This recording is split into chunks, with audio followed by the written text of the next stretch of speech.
Ganito guys ang obhor.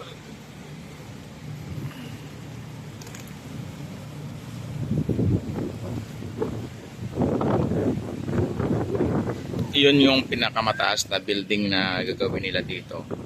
Na gusto nilang tapatan ang Dubai.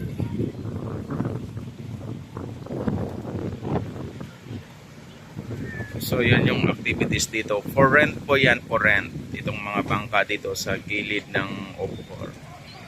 So ang dami. Yeah. Ang problema niyan yung mga tubig nila tapon ng tapon nila.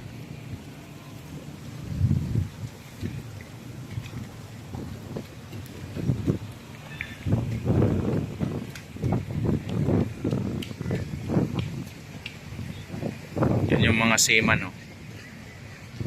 Nag-aayos ng bangka. Yung building na yun, naaabot ko na yun lakarin.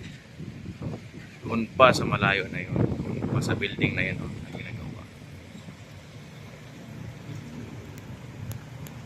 Obhor City.